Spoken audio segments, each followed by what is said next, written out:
Buenas para todos y buenas para todas. Para mí es un placer estar nuevamente con ustedes, de compartir los conocimientos básicos de estadística y probabilidad. Hoy vamos a iniciar la unidad 1 con generalidades de estadística. Empezamos con el concepto de estadística. ¿Qué es la estadística? Es la ciencia que, teniendo como fundamento la recolección y análisis de datos de una población, obtenemos conclusiones válidas para la población, permitiendo de esa manera la toma de decisiones. Creo que este es un concepto muy claro que no necesita tanta explicación. Todo análisis de datos numéricos hay que hacer la recolección de datos. Después se analizan esos datos, ¿para qué? Para obtener conclusiones verdaderas de quién, de la población. Y teniendo esas conclusiones podemos tomar la decisión. Bueno, entonces vamos a ver ahora el concepto de población. ¿Qué es una población? Es cualquier conjunto de individuos que tengan características comunes y que pueda resultar de interés para un estudio determinado, ¿verdad? Ese es el concepto de población. Un conjunto de individuos que tienen características comunes. ¿Cuáles son esas características comunes? Por ejemplo, si solo la población son los habitantes de una ciudad. Todos los habitantes de una ciudad tienen características comunes, como todos tienen peso, estatura, edad, todos tienen estratos y así sucesivamente. Entonces, esas son las características de una población que esté conformada por los habitantes de una ciudad. Aquí tengo un ejemplo, el conjunto de habitantes de una ciudad. Ese es un ejemplo de población. Ahora vamos a ver el concepto de variable. Si la población son los individuos de una ciudad, entonces son variables el peso, la estatura, la edad, el estrato, nivel cultural, preferencia. Todo esto se consideran variables. El peso es una variable, porque el peso varía de acuerdo a la persona, ¿cierto? Lo mismo que la estatura, la edad también es variable. El estrato también es variable, estrato 1, estrato 2, nivel cultural. Este nivel cultural también es variable. Todas las personas no tienen el mismo nivel cultural. Preferencia, todas las personas no tienen la misma preferencia, etc. Bien. Clases de variables. Dentro de las clases de variables tenemos las cuantitativas y las cualitativas. ¿Qué son variables cuantitativas? Son aquellas cuyo valor se puede representar por medio de un número. Todas aquellas variables que se puedan representar por medio de un número se le llama variable cuantitativa. Por ejemplo, el peso. El peso se le puede asignar un número. La estatura también se le puede asignar un número. Bien, las variables cuantitativas se dividen en cuantitativas continuas y cuantitativas discretas. O sea que estas variables cuantitativas se subdividen en dos, en las cuantitativas continuas y las cuantitativas discretas. Las cuantitativas continuas son las que admiten valores intermedios entre dos valores consecutivos. Por ejemplo, cojamos la estatura. Entre una estatura de 172 centímetros y 173 centímetros, son dos números consecutivos, ¿verdad? Los números consecutivos son aquellos que exceden en una unidad a la anterior. Por ejemplo, 3 y 4, 20 y 21, 30 y 31, 40 y 42. Todas esas son números consecutivos. Entonces, como estamos aquí es en referencia a la estatura, yo voy a coger dos alturas consecutivas. Por ejemplo, 150 centímetros y 151 centímetros. Entre esos dos valores consecutivos existen valores intermedios. Por ejemplo, 150,5, 150,6, 150,8. ¿Verdad? Entre esos dos valores consecutivos, o sea, en 150 y 151 encontramos estatura o altura de 150,3, 150,2. Bueno, eso es muy sencillo de entenderlo. Ya ustedes pueden dar ejemplos de variables cuantitativas continuas. Bien, entonces tenemos aquí variables discretas. son aquellas que no admiten valores intermedios entre dos valores consecutivos. Aquí sí no puede haber valores intermedios entre dos valores consecutivos, ¿verdad? Como por ejemplo, entre estrato 1 y estrato 2. Fíjese que esas son dos variables cuantitativas, pero entre esos dos valores consecutivos, o sea, estrato 1 y estrato 2, no podemos hablar de estrato 1.5 o de estrato 1.8, eso es imposible, no se puede. Lo mismo que el número de hijos, ¿cierto? El número de hijos tampoco es una variable cuantitativa discreta, porque no admite valores intermedios entre dos valores consecutivos. Por ejemplo, entre una familia que tenga entre 3 y 4 hijos, ahí no hay valores intermedios entre esos dos números. Por ejemplo, no podemos hablar de 3,5 hijos, ni 3,4 hijos. Por eso se le llama discreta, ¿verdad? Bien. Entonces ya vimos que la una se puede representar, admite valores intermedios entre dos valores consecutivos, y la discreta no se puede, no existen valores intermedios entre dos valores consecutivos. La otra parte de la variable es las variables cualitativas. ¿Qué son variables cualitativas? Son aquellas que no se pueden representar por medio de un número, ¿verdad? Ejemplo, nivel cultural. Ese nivel cultural, usted no puede decir que el nivel cultural de una persona es 3, no señor. No puede decir que el nivel cultural es 4. Y las preferencias tampoco se le puede asignar un número. Por ejemplo, si yo tengo preferencia por un color o preferencia por un político, yo eso no le puedo asignar un número. Lo mismo que el sexo, ¿verdad? El sexo tampoco se le puede asignar un número. El sexo masculino hay masculino y femenino. Eso no se le puede dar representar por medio de un número, precisamente porque son cualidades, ¿verdad? Cualitativas. Bien, entonces aquí tenemos ahora aquí lo que es una muestra. Vamos a decir que es una muestra. Bien, ¿qué es una muestra? Es una parte de los individuos de una población y del cual se tiene información. Bueno, con relación a la muestra, para que me entiendan más, voy a colocar aquí un ejemplo.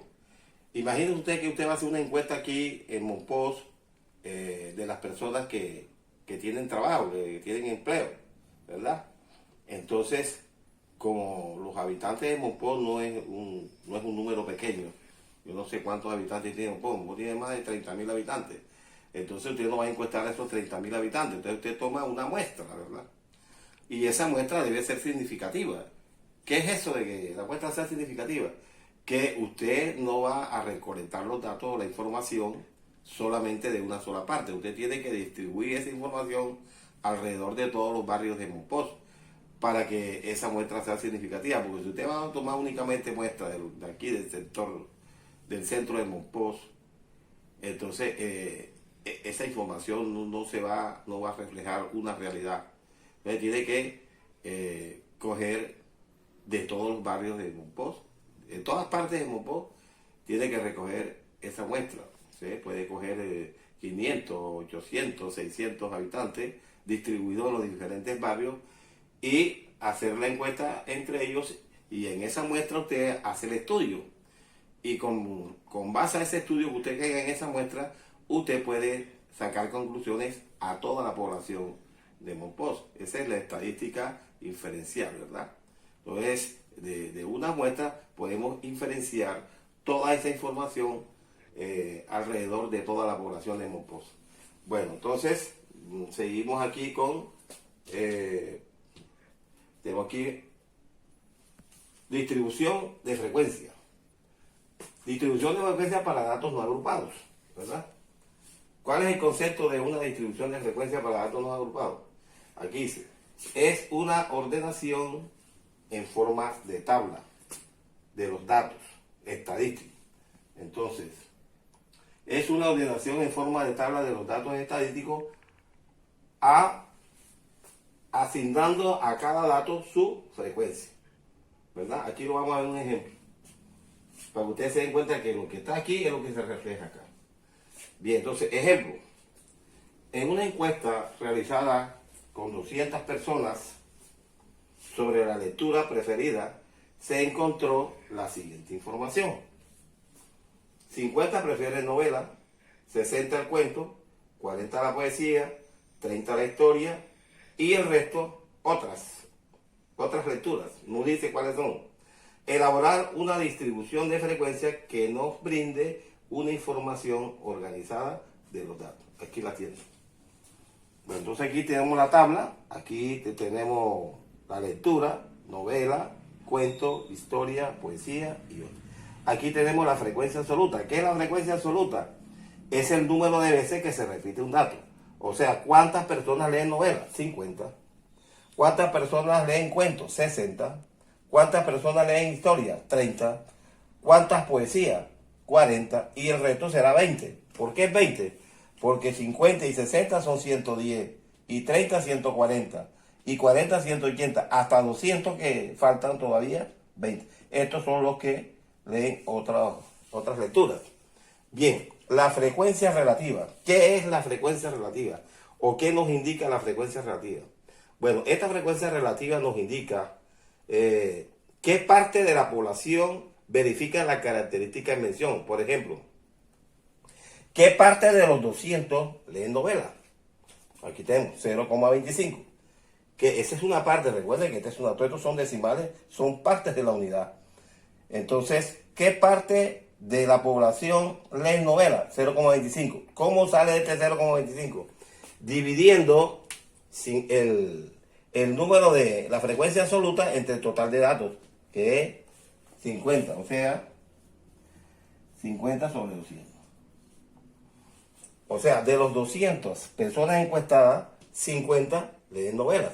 Pero esto se simplifica y nos queda aquí que este 0 con este 0 se cancela, quinta 1 y quinta 4. Cuando tú divides 1 entre 4, esto le da 0,25. Bien, entonces fíjense la otra. De los 200 encuestados, 60 leen cuentos. ¿Cómo se expresa? Frecuencia absoluta sobre el total de datos. Aquí y aquí saco mitad y aquí sería 10, 0,3. Ahí está, 0,3. Y así sucesivamente. La suma de toda esta frecuencia relativa debe dar 1. Si no le da 1, eso está mal. Bien. Ahora, esta frecuencia relativa se puede expresar de manera porcentual. Entonces, ¿cuál es el porcentaje de los que leen novela? El 25%. Esto es el 25%. Recuerden que un decimal se puede expresar como un número racional y como un porcentaje. Por ejemplo, 0,25,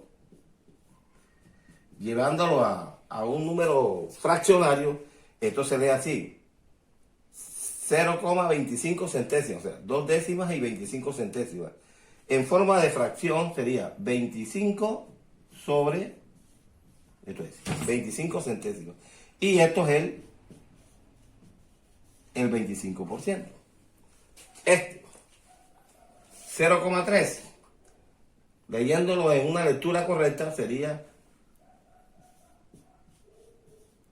ok, cuando yo digo 0,30, esta es una lectura incorrecta. La lectura correcta aquí es decir 30 centésimas, décimas y centésimas. Esa es la lectura correcta. 30 centésimas en forma de fracción o de número fraccionario es, en fracción más bien, sería 30 sobre 100. Y esto equivale al 30%. Y así sucesivamente. La suma de todos estos porcentajes debe dar el 100%. Aquí tengo 55, 70, 80, 90 y 10 serían 100. Eso debe dar el 100%. Bien, otra forma de representar la información anterior, o sea, la distribución de frecuencia para datos no agrupados, es a través de un diagrama de barra, ¿verdad? Aquí tenemos el diagrama de barra. Aquí en el eje horizontal colocamos las lecturas: novela, cuento, historia, poesía y otros. Y aquí en el eje vertical colocamos la frecuencia absoluta. Vemos que en la novela hay 50 personas que leen novela. El cuento, 60. Historia, 30. Poesía, 40. Y otros, 20. Esta es otra forma sencilla de presentar la información anterior a través de un diagrama de barra. Pero ambas informan lo mismo, tanto la tabla de frecuencia como el diagrama de barra. Eso es a opción de cada uno de ustedes si la presenta de esta manera o la presenta a través de una tabla. Bien, lo que vamos a ver ahora es la distribución de frecuencia para datos agrupados. ¿Cuál es el concepto de distribución de frecuencia para datos agrupados? Bueno, dice que es una disposición tabular en la que se organizan los datos por medio de clases o intervalos. O sea que las clases es lo mismo que decir intervalo. Es decir, en grupo, o sea que cada clase de intervalo es un grupo de valores que describen una característica de los datos y muestra el número de observaciones del conjunto de datos que caen en cada una de estas clases. Aquí en el ejemplo le voy a explicar mejor este concepto para que lo entiendan mejor. Vamos a hacer el ejemplo. Dice, los siguientes datos representan las edades de 20 estudiantes de grado noveno. Bueno, vamos a poner aquí grado, bueno, ya poner grado 10 porque aquí hay gente ya de 17, 18, bueno, pues eso no importa. De cierta institución, 16, 18, 15, 20, 16, 14, 16, bueno, hay 20 datos que corresponden a las edades de cada uno de esos 20 estudiantes. Entonces vamos a presentar una distribución de frecuencia para datos agrupados. Bueno, aquí cabe señalar lo siguiente, yo aquí estoy cogiendo 20 estudiantes, pero cuando uno hace una distribución de frecuencia para datos agrupados, eso se hace para cuando el número de la población es muy grande, por ejemplo, 80, 100, 90, pero yo cojo aquí 20 para facilitar más el proceso. Pero entonces es importante recalcar eso, que esta distribución de frecuencia para datos agrupados se utiliza cuando la población es bastante numerosa. Aquí apenas hay 20, pero ¿por qué lo cojo así? Para facilitar el procedimiento. Bien, entonces aquí dice la pregunta: realizar una distribución de frecuencia para datos agrupados. Vamos a presentar estos datos, pero ya no sueltos, sino agrupados.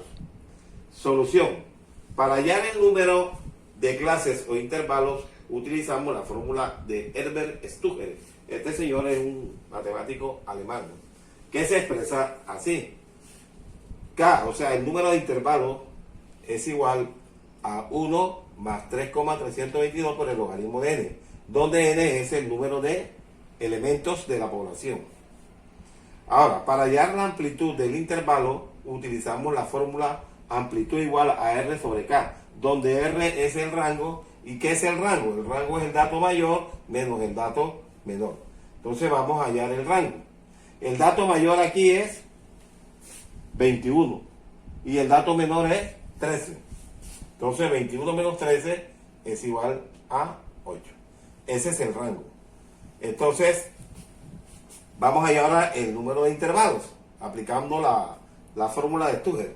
Es 1 más 3,20 por el logaritmo de n, pero n estamos diciendo que es el número de elementos de la población. ¿Y cuántos elementos tiene la población? 20. Entonces sería el logaritmo de 20. El logaritmo de 20 es 1.310. Bueno, al multiplicar 3,322 por 1,301029 nos da 4,32202 y al sumarle 1 da 5,322. Bueno, entonces se recomienda siempre que el número de intervalos sea impar.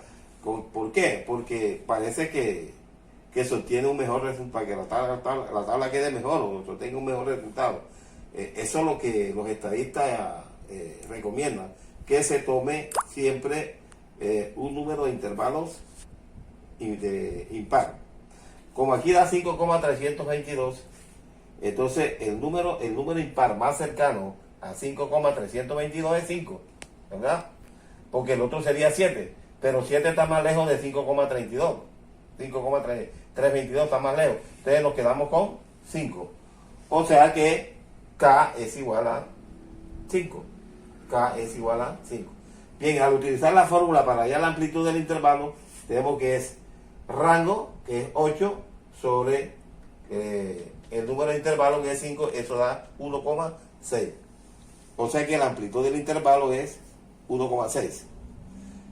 uno puede coger 1,6 como amplitud, pero es más fácil redondear 1,6 a 2 para que, el proceso sea mejor. Es más fácil utilizar el 2 que 1,6. Pues. Y como el ordenamiento es de menor a mayor, entonces al sumarle, bueno, el menor dato aquí es 13. Al sumarle 13, 1,6 nos daría 14,6. Y entonces vamos a obtener en el límite, en el extremo inferior, un entero y un decimal. Entonces, para que no nos quede el decimal, entonces redondeamos 1,6 a 2. Y es mucho más fácil con el 2. ¿Ya? Entonces, la verdad que estas construcciones de estas tablas, esto depende de cómo lo haga el estudiante. Si quiere coger 1,6 o lo aproxima a 2. De todas maneras, eso de todas maneras va a quedar bien, eso no va a quedar mal. Bien, entonces, aproximando a 2, entonces, y como es ascendente, la ordenación es de menor a mayor, entonces el menor aquí sería 13, ¿verdad? 13 más 2, 15. Pero aquí, vamos a tomar siempre intervalos semiabiertos. Quiere decir que aquí es cerrado, o sea que aquí entra el 13, pero acá esta edad de 15 años no interviene dentro de este, o sea, no hace parte del intervalo, el número 15, o sea, 15 años, bueno, no hace parte. Pero en la siguiente clase incluimos al 15, más 2, 17, y así sucesivamente llegamos a 21 hasta 23. Bien. ¿Qué vamos a hacer? Bueno, ¿qué vamos a hacer aquí ahora? Vamos a hallar X sub I. ¿Qué es X sub I? Las marcas de clase. Las marcas de clase se consiguen promediando estos dos valores, ¿verdad? 13 más 15 da 28. Entre 2 da 14. Bien, la frecuencia absoluta es el número de veces que se repite un dato. Vamos a ver cuántos datos caben aquí dentro de esta clase. De 13 a 15. Observamos que aquí cabe el 13 porque es cerrado, entra 13 en una edad de 13 años y entra la edad de 14 años. La de 15 no, porque es abierto. Entonces vamos a ver cuántas edades de 13 y 14 años hay acá. Entonces vamos a ver. 13 y 14, aquí tenemos 1, 2, 3 y 4, que es la que aparece aquí. ¿Ah? Bien, la frecuencia relativa, aquí ya yo le expliqué en la clase pasada cómo se consigue la frecuencia relativa. La frecuencia relativa nos dice cuántos individuos de la población verifican la característica de mención. En este caso, cuántos estudiantes entre 13 y 15 años verifican, es decir, cuántos estudiantes verifican que están entre 13 y 15 años. Es como una parte, ¿no? ¿Qué parte de la población verifican estudiantes que están dentro de esta clase? Entonces dividimos la frecuencia absoluta entre el total de datos, que es 20, y esto da un quinto, ¿verdad? Esto da un quinto, 4 entre 20 da un quinto, ¿verdad? Y esto es 0,2. Da 0,2 la frecuencia relativa. O sea, la frecuencia acumulada para hallar la frecuencia acumulada se suman todas las frecuencias absolutas desde un valor menor a un valor mayor. Bueno, aquí como apenas está este solo, nada más colocamos aquí 4. Y la frecuencia porcentual es cómo se expresa este decimal en forma de porcentaje. Que observamos que aquí este sería el 20%. Vamos con la otra. La marca de clase aquí sería 15 y el promedio, ¿verdad? 15 y 17 serían 32. Entre 2 da 16.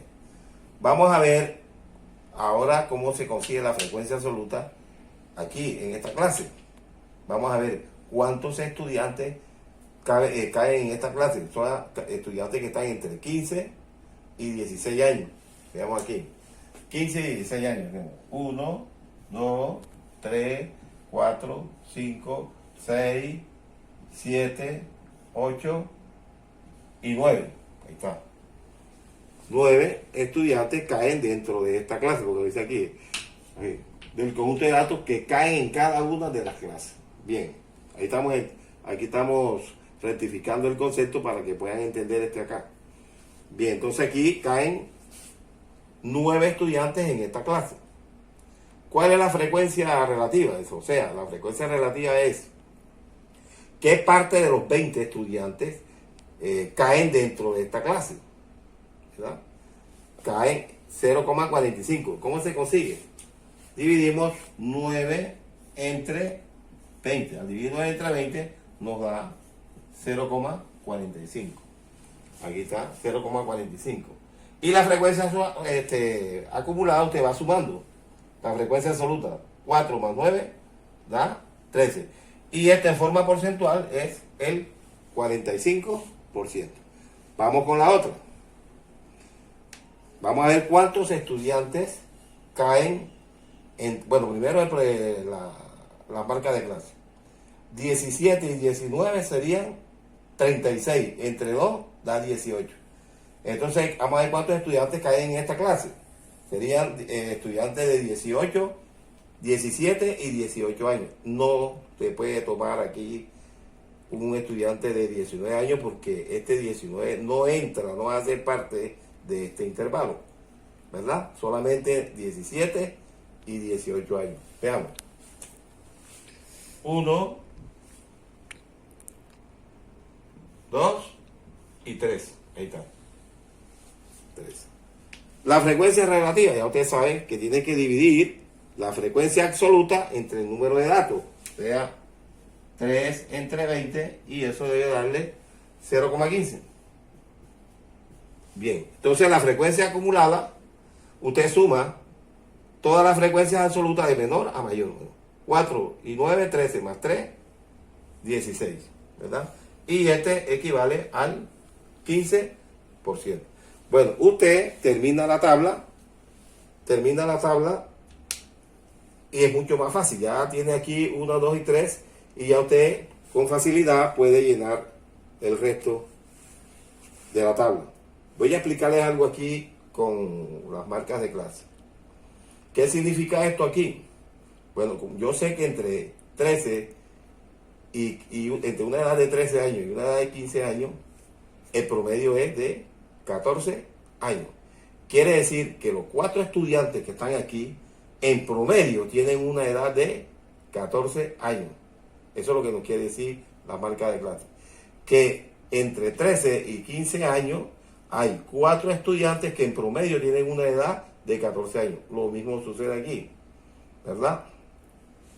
Aquí, de los 9 estudiantes que están aquí, en promedio tienen 16 años. De los 3 estudiantes que están aquí entre 17 y 18 años, en promedio tienen 18 años. Y así sucesivamente. Les estoy explicando esto aquí para que usted entienda las marcas de clase. Porque estas son edades promedias en cada clase.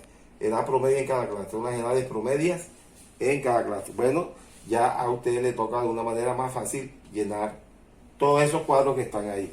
Una observación. Aquí siempre tiene que dar el 100%. ¿Verdad? Aquí tiene que dar el total de datos que son 20. O sea, lo que falta aquí más lo que falta aquí, al sumar todo eso debe dar 20. Ese 20 usted lo coloca aquí. ¿Verdad? Aquí tiene que dar 1. ¿Verdad? Y acá tiene que darle el 100%. Si no le da el 100% está mal. Bueno, jóvenes, ha sido un placer. Perdón. Bueno, lo demás, ya estaba pendiente de que no he terminado, pero resulta que eso se lo voy a dejar de tarea. Entonces, usted termina con lo que falta, ¿me entiende? Termina ahí. Bueno, entonces nos vemos en una próxima oportunidad y espero que hayan entendido la clase de distribución de frecuencia tanto para los datos no agrupados y para los datos agrupados.